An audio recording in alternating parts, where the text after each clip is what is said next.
अच्छा, आप कह रहे थे कि जमीन लेते टाइम पेपर रिकॉर्ड सब सही होने चाहिए and we are good to go. तो अब मेरा क्वेश्चन ये है कि एग्जैक्टली क्या क्या देखना चाहिए हमें पेपर्स में, कौन कौन से डॉक्यूमेंट्स देखने चाहिए, किस किस के पास जाना चाहिए, कैसे मतलब ऑथेंटिसिटी चेक करेंगे।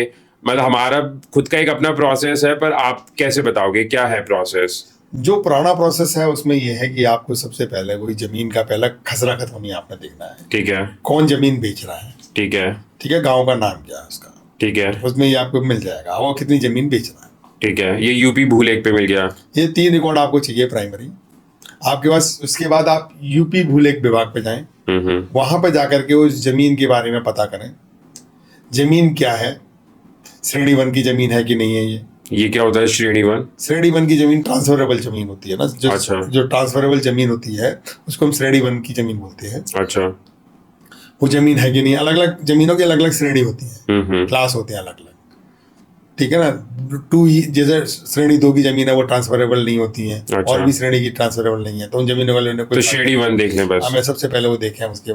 उसके बाद देखें उसकी फसली वर्ष कब से स्टार्ट हुई है। ठीक है। 1359 से हुई है फसली वर्ष, तो दादालाई जमीन है उसकी, ठीक है ना। उसके बाद हुई है तो वो पट्टे से भी हो सकती है, दादालाई भी हो सकती है, उसके लिए हमें चेक करना पड़ेगा। फिर इसके बाद हमें उस पर देखेंगे उस पर लोन कितना है कि नहीं है। ये पट्टे लायक मतलब? जमीनें बहुत से लोगों को ना, गरीब लोगों को पट्टे की जमीनें दी गई थी किसान ने बाद में, जो ना चकबंदी के बाद ये बहुत से लोग चकबंदी के टाइम में किसानों को, जो भूमिहीन किसान थे उनको पट्टे पे जमीनें सरकार ने दी थी। अच्छा। 5-5 बीघा 10-10 बीघा जमीनें दी थी, जिससे वो अपना जीवन यापन कर सके। पहले जमीनें बहुत थी, जो सब जमीनों पर खेती नहीं होती थी, बहुत सी खाली जमीनें होती थी, बंजर जमीनें होती थी, तो उनके पट्टे कर दिए जाते थे लोगों को कि जिससे उनका जीवन यापन चल पाए। तो हमें देखना होता पट्टे की जमीन है तो पट्टे की जमीन कैसे आई। बहुत से पट्टे की जमीन में डिस्प्यूट भी होता है, जैसे बंजर की जमीन है या पट्टे ठीक है, लेकिन ये जमीन जैसे तालाब की हो गई, जंगल की हो गई और चरागाह हो गई, इनकी जमीनें जो है ना वो नहीं होती हैं, मतलब पट्टे इनके सेल वाले नहीं होते हैं, इनके पट्टे का मुआवजा नहीं मिलते हैं। अच्छा। तो वो हमें पट्टे देखने पड़ते हैं, कैसे पट्टे की आई तो कैसे पट्टे की आई, किस तरह से आई। फिर इनकी कहीं पट्टे इनके बेकार तो नहीं पड़े कहीं, तो उनके रिकॉर्ड चेक करे जाते हैं पट्टे के। अच्छा। फिर हम देखते हैं जमीनें, जब ये देख लेते हैं उसके बाद जमीनों का हम देखते हैं उसका जाकर के नक्शा उसका।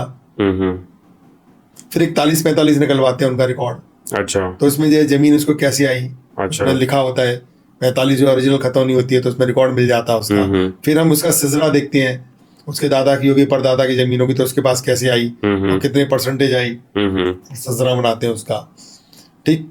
फिर उसके बाद हम जमीनों को उसके सारे आईडी प्रूफ मंगाते हैं, मैच कराते हैं। फिर उसको एक फिजिकल हम चेक करते हैं जमीन पे वो जगह है कि नहीं है, कहाँ पे जमीन है, कैसे है। फिर हम जमीन का इंस्पेक्शन करते हैं। फिर हम पटवारी को भी बुला कर लाते हैं। अच्छा। पटवारी जमीन चिन्हित करता है जगह को, हमारी को ये जगह है। अच्छा। या गांव का प्रधान कोई चिन्हित करेगा जगह ये है। अच्छा। तो इस तरह से वेरीफाई सब चीज़ों को करते हैं। फिर और भी बहुत से कागज हैं, जहाँ हम ज़्यादा बताएंगे तो थोड़ा कंफ्यूज हो जाते हैं लोग, तो उन कागजों को फिर हम स्टाम्प विभाग पे जाते हैं, देखते हैं इसने कोई जमीन बेची तो नहीं है 12 साल के अंदर जो कि म्यूटेशन नहीं हुआ हो, या एग्रीमेंट टू सेल तो नहीं कर रखा इसने कहीं। तो हम इसकी सारी उसकी सेल डीड देखते हैं उसकी पुरानी 12 साल की, जिसे 12 साल बोलते हैं। तो उससे पता चल जाता है इसने जमीन बेची है नहीं बेची है, क्या करा है। लोग बार बार क्वेश्चन पूछते हैं कि जमीन 10 बार बिक गई, तो जब हम 12 साल नहीं देखते तो यही इल्जाम लगेंगे 12 साल या 20 साल में हम दिख जाता है कि भाई ये जमीन नहीं बिकी है अभी तक, या बिकी है तो नहीं लेनी जमीन हमने। कोर्ट क्या केस क्या चल रहा है ये पता चल जाता है वहां से हमारे को। तो ये सब कागज है देखने हैं, कागज ही मेन है इसमें इम्पोर्टेंट, जो बहुत से लोग नहीं समझ पाते कागजों को। तो अच्छा, जैसे मोस्ट ऑफ द टाइम जो प्रॉब्लम आती है पेपर वर्क में वो कहाँ आती है? क्या क्या प्रॉब्लम ये आती है कि ऑलरेडी अग्रीमेंट टू सेल कर रखा है? यूजुअली प्रॉब्लम्स आती कहाँ है पेपर वर्क में, या किस तरह के फ्रॉड या गलत चीजें होती है? फ्रॉड के केस में 2-3 दिक्कतें आती हैं, या तो एग्रीमेंट टू सेल कर रखा है उन्होंने, अच्छा, और वो फिर से बेच रहे हैं मार्केट या में, किसी ने इनको पुराना किसी को बेच दिया है, वो म्यूटेशन नहीं करा पाया है। अच्छा।